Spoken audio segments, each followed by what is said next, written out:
Hoje vamos falar sobre proteção catódica. O que se trata a proteção catódica? É um método de proteção onde nós alteramos o potencial de eletrodo de modo que o metal ele fique numa situação catódica, certo? E existem algumas maneiras de nós alterarmos esse potencial de eletrodo que nós vamos ver um pouquinho para frente. Inicialmente, vamos começar falando do princípio eletroquímico da proteção catódica. Vamos pegar o exemplo da oxidação do ferro num meio aquoso contendo oxigênio, certo? Que é uma situação bastante comum que acontece. Então a gente tem essa reação global, onde a gente tem ferro, oxigênio e água se transformando num hidróxido de ferro, certo? E ele vai ser oxidado a outras formas, como magnetita ou óxido férrico hidratado, que é o que nós chamamos de ferrugem. Então, vamos separar essas duas reações, para enxergar mais claramente o que está acontecendo com cada um desses caras. Então, o ferro ele vai se oxidar sob a forma de ferro 2+, mais 4 elétrons, E o oxigênio dissolvido ele vai reagir, formando 4 hidroxilas, e aí vai acontecer depois a recombinação desses caras formando esse hidróxido aqui. Então, o que acontece para o ferro, quando o ferro oxida, ele libera 4 elétrons, e esses 4 elétrons eles são consumidos pela reação catódica. Então, se nós colocarmos isso num exemplo na superfície metálica, o que nós teríamos? Então, temos uma superfície metálica aqui, o ferro, essencialmente. Então, temos moléculas, átomos de ferro. Esse ferro ele vai oxidar, formando ferro 2+, e ele vai liberar elétrons. Os elétrons eles transitam pelo circuito eletrônico, ou seja, pela superfície metálica. Então, ele vai transitar pela superfície metálica até atingir a superfície. Quando ele atingir a superfície, quem ele vai encontrar? O oxigênio mais a água. E aí, esses caras vão reagir, formando as hidroxilas, certo? Então, formando OH, 2 OH aqui no caso, cada um. E aí, isso daqui é um desenho esquemático do processo de corrosão do ferro. Agora, o que aconteceria se nós providenciássemos uma fonte externa de elétrons? Ou seja, esse cara aqui, vamos pensar que esses 2 elétrons aqui, eles não vão vir do ferro, eles vão vir de uma fonte externa, certo? Uma bateria, uma fonte, certo? Ela vai mandar 2 elétrons. O que vai acontecer? Esse cara aqui não vai mais oxidar. O ferro não vai oxidar, porque o que aconteceu? A superfície já está com 2 elétrons aqui, que vão reagir com a água, formando as hidroxilas. Então, esse cara não vai reagir. Isso daqui é o que? A gente está protegendo parcialmente. A gente não está fornecendo elétrons suficiente para o ferro parar de oxidar, mas a gente está diminuindo a taxa com que ele está oxidando. E agora, se nós pegarmos uma fonte mais poderosa, que ela é capaz de fornecer esses 4 elétrons, o que vai acontecer? Esse ferro aqui, que estava oxidando, ele não vai mais oxidar. Então, nós vamos ter uma reação catódica acontecendo, no entanto, não vamos ter essa reação anódica acontecendo. Por quê? Porque o fornecimento de elétrons está vindo de uma outra fonte. E essa outra fonte, ela pode ser uma fonte de corrente ou ela pode ser um metal de sacrifício. Nós vamos ver logo em seguida. Se nós colocarmos essas informações aqui numa curva de polarização, o que nós vamos encontrar? Vamos lá, vamos desenhar uma curva de polarização aqui. Então, a gente vai ter o potencial no eixo Y e nós vamos ter a corrente no eixo X.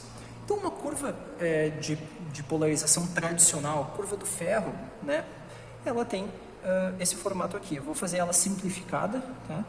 Então, a gente tem essa parte aqui, que é o ramo anódico, então é onde o ferro ele está oxidando, formando 2 elétrons, e nós temos o ramo catódico, O que está acontecendo no ramo catódico? Está acontecendo justamente essa reação que nós comentamos antes, né? Então, oxigênio mais 2 águas mais 4 elétrons, formando 4 hidroxilas. Então, essa aqui seria a nossa curva de polarização do ferro. O que a gente pode fazer? A gente pode extrapolar essa curva, porque ela, na verdade, ela não acaba, elas se sobrepõem. Então, nós podemos extrapolar as duas curvas, tanto a catódica quanto a anódica. E aí, o que nós vamos observar? E aí, aqui a gente tem o potencial de corrosão, né? Então, é a situação onde a gente tem uma carga, uma corrente aqui, que a corrente anódica é igual à corrente catódica, né? Então, até para facilitar aqui, vamos colocar dois ferros e aqui 4 elétrons, ou seja, a cada 2 ferros eles liberam 4 elétrons que são consumidos por uma molécula de água, 2 moléculas de água mais uma de oxigênio, formando 4 hidroxilas. Então a taxa com que isso acontece é exatamente a mesma. Se nós polarizarmos catodicamente essa amostra aqui, o que vai acontecer? Então, polarizar catodicamente, a gente baixar esse potencial.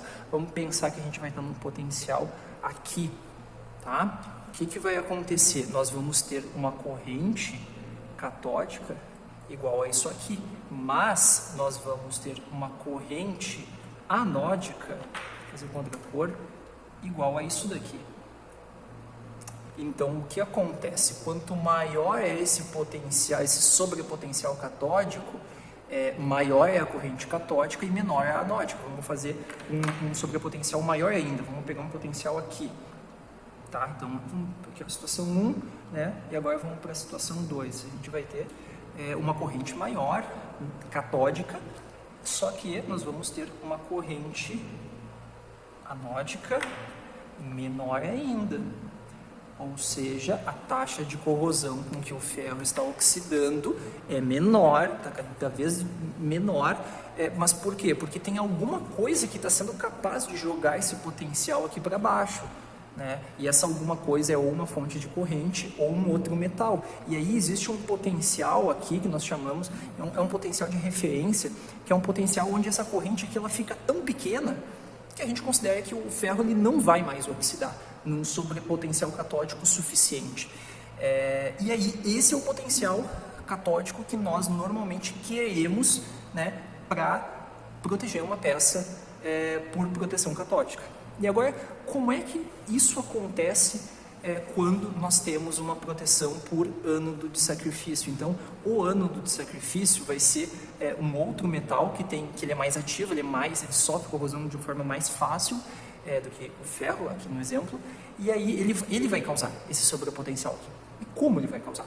Eu vou aproveitar uma parte desse desenho para mostrar como isso daqui vai acontecer quando tem um ânodo de sacrifício. Então vamos apagar aqui só os excessos e aí a gente vai substituir essa reação catódica, ela não vai mais ser a reação do oxigênio, e sim uma reação em meio ácido, certo? A título só de facilitar a explicação. Então a gente mantém aqui corrente, tá? A reação aqui catódica, ela vai ser agora a do hidrogênio, então 2 hidrogênio mais 2 elétrons formando H2.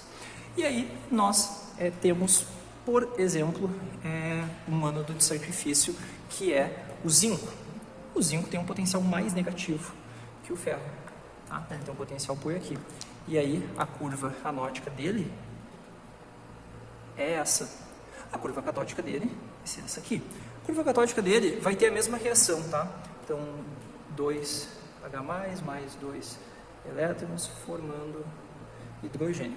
A curva anódica vai ser zinco formando zinco 2+, mais 2 elétrons, tá? Então a gente pode fazer essa extrapolação aqui e essa extrapolação aqui, tá? Vamos apagar essas marcas aqui só para facilitar. Então vamos lá, a gente conectou esses caras aqui, então a gente tinha o ferro nessa situação aqui, tá? E a gente tinha o zinco nessa situação aqui, os dois corroendo livremente. Agora eu conectei os dois. Quando eu conecto os dois, eles vão atingir um potencial do par galvânico, que vai ser uma coisa intermediária entre o potencial de corrosão do ferro e o potencial de corrosão do zinco. Como é que é formado esse par, esse potencial do par? Então, é exatamente onde essas curvas vão se tocar. Então, exatamente aqui. Então, o que acontece? Olha só, elas se cruzam nesse ponto aqui. Então, o ferro, ele está numa situação, olha só, em relação ao potencial de corrosão natural dele, a gente está aplicando uma polarização catódica, ele está mais catódico, certo? E o zinco ele estava aqui, o potencial de corrosão natural do zinco é esse aqui. Então agora a gente está, como o zinco, numa polarização anódica, percebe? E aí o que acontece? E aí o potencial de corrosão do par, o ECOR do par, ele está justamente nesse ponto aqui. Então o que acontece é que, olha só, o ferro ele vai estar exposto a uma corrente catódica. Então lembra, ó, a corrente anódica dele vai ser essa aqui, vai ser super baixa. Enquanto que o zinco ele vai estar num sobrepotencial anódico, então ele vai estar corroendo mais rápido do que ele corroeria se ele tivesse sozinho. E aí esse daqui é o princípio de funcionamento básico de uma proteção catódica por ânodo de sacrifício, certo? Então a gente consegue fazer pelo diagrama de Evans demonstrar isso daqui. Tem mais uma coisa que dá para a gente analisar, que é o seguinte: se a gente fizer um diagrama de por B dessa situação, então olha só, o potencial do ferro ele ficou mais negativo, e aí o diagrama de por B do ferro, eu vou fazer ele em miniatura aqui do lado, ele é mais ou menos dessa forma aqui, tá? E aqui nós temos corrosão, tá? pH neutro, pH 7 apoio aqui, e o ferro no potencial de corrosão ele está aproximadamente por aqui. Aqui está o ECOR dele. Então o que está acontecendo? Ele está sofrendo corrosão. Agora, se, vamos pensar, aqui é 1, aqui é menos 1. Se a gente baixar o potencial desse cara, ele vai entrar nessa região aqui, que é uma região de imunidade. E aí ele vai ficar imune. Então é uma outra maneira de nós explicarmos o porquê que o ferro não corrói quando a gente coloca um ânodo de sacrifício. Agora, então, vamos continuar falando de proteção catódica por ânodos de sacrifício. A gente vai começar a falar um pouquinho sobre os ânodos, características que eles precisam ter para a gente ter uma boa proteção catódica. Então, coisas que influenciam bastante a eficiência de uma proteção catódica é a quantidade de ânodos, o tamanho e a distribuição desses ânodos.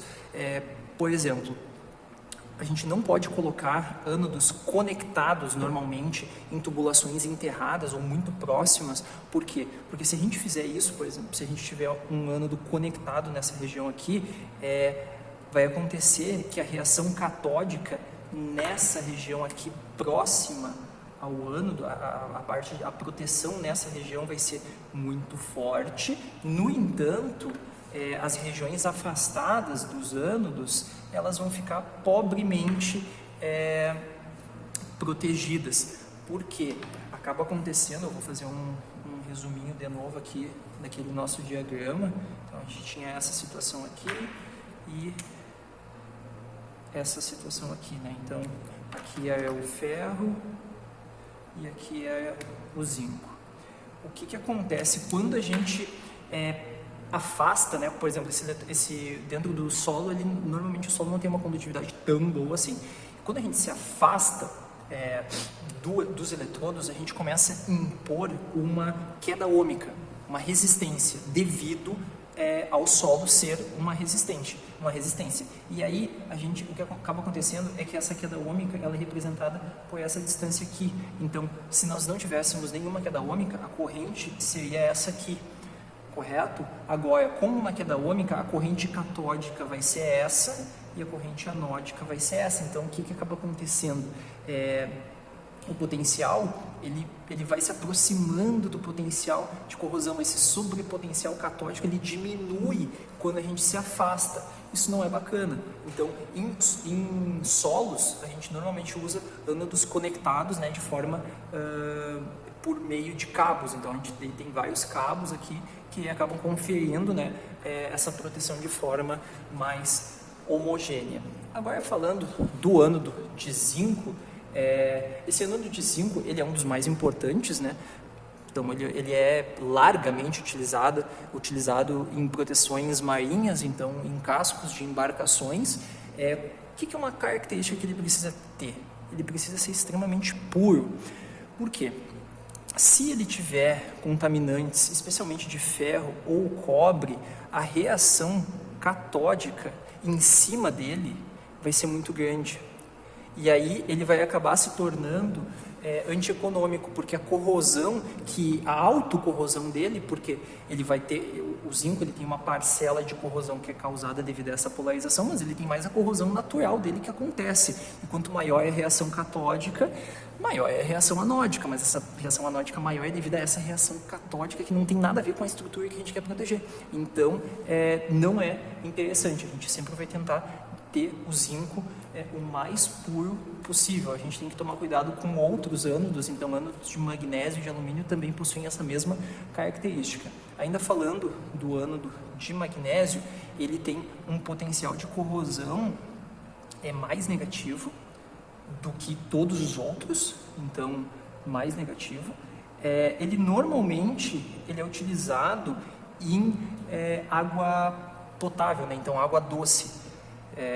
Por ele possuir esse potencial mais negativo, ele tem uma capacidade, ele se autocorrói mais rápido. Então não é interessante a gente colocar ele num ambiente que ele vai corroer muito rápido, senão ele vai se acabar, então ele não vai ser economicamente viável.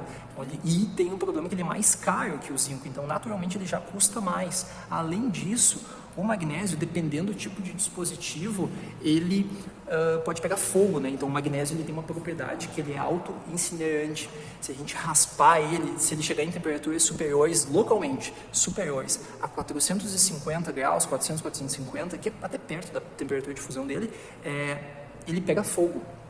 Então isso pode se tornar um problema se a gente tiver uma estrutura cheia de magnésio, né? Outro ânodo de sacrifício bastante utilizado é o alumínio, certo? Mas o alumínio, ele tem um problema. Ele é um metal passivo, correto? Então, se ele é um metal passivo, ele não corrói, ou ele ia corroer por pitches. Corroendo por pitches, ia ter uma corrosão extremamente heterogênea, ele não ia conseguir proteger de forma adequada, né? Porque a ideia é que ele seja um ânodo de sacrifício, que ele se corroa em detrimento de, né, para ele corroer e não corroer outro metal. Antigamente se usava o que se fazia para contornar essa questão? A gente colocava elementos de liga que tornavam esse filme passivo aqui instável, ou esse filme passivo ele não se formava. Então a gente conseguia usar ele como ânodo de sacrifício. Antigamente se usava mercúrio para utilizar, para ter essa propriedade. Qual que é o problema do mercúrio? Tem problemas ambientais, ele é cancerígeno, então ele foi totalmente banido, né? Não existe mais essas ligas, ninguém mais usa isso, é totalmente proibido. Quais que foram os substitutos desse cara? Então, alguns outros metais, como zinco, bismuto e índio, tá? Eles fazem às vezes, de tornar esse filme passivo instável. Eles também diminuem mais ainda o potencial de corrosão, então eles deslocam essa curva aqui mais para baixo, então melhorando ainda um pouquinho mais a eficiência, né, desses ânodos de sacrifício. Agora vamos falar sobre proteção catódica por corrente impressa. Então qual que é a diferença dela para proteção catódica por ânodos de sacrifícios? Na corrente impressa, nós temos que aquele sobrepotencial, aquela polarização catódica, ela é obtida através do uso de uma fonte de corrente, né? Então é importante frisar que naquele primeiro modo acontecia uma reação espontânea, é apenas conectar os dois metais e acontecer aquela polarização. Aqui é um processo não espontâneo, então mas ainda assim nós precisamos ter um ânodo, né? Então esse ânodo ele precisa existir para a gente fechar o circuito e aí vai acontecer uma reação reação anódica qualquer sobre ele. Então ele não precisa se corroer, ele pode ser um ânodo insolúvel, né? Então um ânodo que não corrói.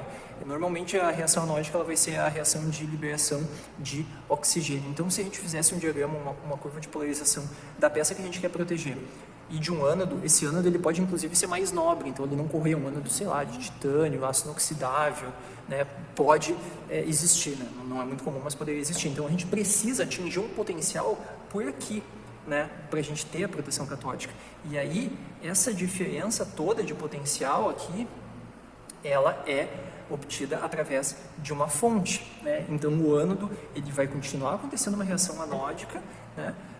Só que a gente vai jogar esse potencial aqui para baixo através de uma fonte, né? Então existe a vantagem também que a gente consegue modular, né, a corrente, o quanto vai passar de corrente. Então a gente pode ter uma potência, né, maior. Então isso é interessante. O fato do ânodo ele ser insolúvel também é particularmente importante. Por quê? Porque a gente pode colocar esse ânodo numa região, né, em lugar afastado, lugares de difícil manutenção, que seria muito difícil a gente desenterrar o ânodo para fazer a substituição dele, que é o caso que acontece nos ânodos de sacrifício. A gente precisa, uma hora ele fica tão corroído que ele já não funciona mais, ou ele simplesmente é totalmente consumido, né? E aí a gente precisa substituir, precisa colocar um ânodo novo. Nesse caso a gente não precisa ir, então ele é importante nesse sentido. O que também acaba acontecendo, por ser uma fonte, a gente pode gerar, né, proteções exageradas, digamos. O que isso acaba acarretando? Acaba acarretando que a gente tem um desperdício de energia muito grande, né? E também na região catódica a gente sempre tem a reação paralela, que é a reação de redução do hidrogênio, né? Então eventualmente vai poder acontecer uma fragilização por hidrogênio e acontece uma alcalinização do cátodo, e isso aí pode favorecer a precipitação de hidróxidos, né? Então começar a incrustar essas coisas em volta do cátodo, que é a peça que a gente está protegendo, né? E isso eventualmente pode ou não atrapalhar, certo, o processo. Então, existem ainda agora algumas outras coisas devido a essa fonte, né, que podem acontecer. A gente pode ter, se a gente estiver dentro de um grande centro, a gente tem essa situação aqui, né? A gente tem a proteção catódica acontecendo aqui, só que a gente tem um cabo passando por aqui, um cabo qualquer de outra instalação infraestrutural. O que acaba acontecendo é que muitas vezes a corrente ela não transita só por aqui, a gente comentou, né, naquela corrosão por corrente de fuga. Então às vezes a corrente transita pelo solo, ela atinge essa estrutura e aí depois de um dado momento ela vai sair dessa estrutura e vai causar corrosão nessa região. E aí a gente vai ter uma outra estrutura sendo corroída porque a gente está protegendo a estrutura do lado como proteção catódica por corrente impressa, né? Então isso daí a gente tem que sempre levar em consideração quando a gente for projetar esses dispositivos, outras instalações infraestruturais que existam, né? Existe mais um detalhe que não foi comentado ainda sobre a proteção catódica como um todo, que é o seguinte: se a gente tiver uma estrutura, né, a ser protegida, a quantidade de corrente que a gente precisa demandar, né, jogar nessa estrutura é proporcional à área exposta. Ou seja, se tiver uma área muito grande, a gente precisa de uma corrente muito grande. Então, o que se faz normalmente? Se faz que essa estrutura ela é pintada ou, enfim, aplicado algum revestimento protetor sobre toda ela e, com o tempo, né, se esse revestimento falhar, né, justamente no local que ele falhar, a proteção catódica ela vai atuar justamente nesse ponto aqui. O que acontece é que com o passar dos anos, devido a vários processos, esse investimento ele vai se deteriorando e a demanda, né, da proteção catódica ela vai aumentando. Então são fatores que precisam ser considerados. Então, falando ainda de proteção catódica por corrente impressa é um tipo de proteção que acontece muito em solos, então nós precisamos falar um pouquinho sobre as características do solo. Então, a característica mais importante seria a resistividade. A gente ainda tem a composição química, topografia e geologia, que são coisas importantes, né? Então, por que a composição química, topografia e geologia são importantes? Por exemplo, a argila, ela retém água. Se ela retém água, ela aumenta a condutividade, ou seja, diminui a resistividade. Isso facilita a corrosão, né? Então, quanto menos resistivo for um solo, mais fácil é da corrosão acontecer, né? Então, e aí a composição química ela também está relacionada com a resistividade, quantidade de íons dissolvidos e tudo mais, o pH também acaba influenciando. Então, de modo geral, quanto menor é a resistividade de um solo, maior é a sua corrosividade. Tá? Então, solos que conduzem muito, solos muito úmidos, eles vão ter uma tendência maior a corroer as tubulações, né? Todas as estruturas metálicas que estão enterradas nesse solo. Agora vamos falar sobre proteção anódica. Então, é um tipo de proteção, né, que a gente coloca o metal justamente numa condição de polarização completamente diferente da proteção catódica. Então, nós polarizamos o metal usando uma fonte de corrente de modo a deixar ele num potencial anódico. Então, só que existem alguns requisitos que o metal precisa possuir para ele poder, né, ser protegido anodicamente. Então, ele precisa ter uma transição ativo-passivo. Então, ele precisa ser possível passivar esse cara, né? E aí, qual que é o potencial que nós vamos aplicar para proteger ele? Então, olha só, aqui, se a gente aplicar potenciais mais negativos, né, que o potencial de corrosão, a gente tem a proteção catódica que nós já estudamos. Então, toda essa zona aqui, né, para baixo seria a proteção catódica. Então, potenciais superiores ao potencial de corrosão, nós temos a região anódica, certo? Mas nós temos uma região ativa dos metais, normalmente, que eles sofrem corrosão. Aqui nós temos o potencial de Flayde, né? E aí, em potenciais superiores ao potencial de Flayde, nós temos a região, né, passiva. Então, nós temos que polarizar o nosso metal dentro desta faixa aqui de potenciais. Normalmente, esse tipo de proteção ele não é muito utilizado porque ele acaba sendo, digamos, perigoso. Por que ele é perigoso? Então, primeiro, o metal precisa ter essa transição ativo-passivo. Segundo, todas as partes do metal precisam estar passivadas, precisam estar expostas a esse potencial. Então, se a gente tiver um bloco aqui com um filme passivo, o que acontece se porventura esse filme quebrar? Exatamente nesse ponto aqui vai começar a acontecer uma corrosão localizada, que é o que a gente chama de corrosão por pitches. E essa corrosão ela vai ser extremamente acentuada, porque vai ter só um ponto, e aí toda a corrente anódica que estiver passando vai passar nesse ponto aqui. Então, normalmente é um pouco perigoso. Se a gente tiver algum cloreto, né, esse cara ele vai ter essa tendência de causar esse tipo de evento. Então, é bastante, né, crítico, bastante perigoso a gente fazer esse tipo de proteção. Tem mais algumas coisas que alguns metais eles precisam ser passivados. A gente precisa aplicar um potencial e uma corrente muito maior que esse potencial de Flayde. E às vezes acaba não ficando muito interessante do ponto de vista econômico. Certo? Então, às vezes, nós temos que usar um outro meio agressivo para passivar de forma mais rápida esse metal e aí depois colocar ele no meio onde ele vai, né, ser exposto e ficar sob proteção anódica. Mas, em geral, esse tipo de proteção aqui ele não é muito usado porque o risco de acontecer algum problema é muito grande. Qualquer fissuração vai comprometer completamente essa proteção, que é diferente da proteção catódica. Se a gente tem fissurações na proteção catódica, a proteção catódica justamente ela ajuda a manter o metal protegido, certo? Então, por hoje era só.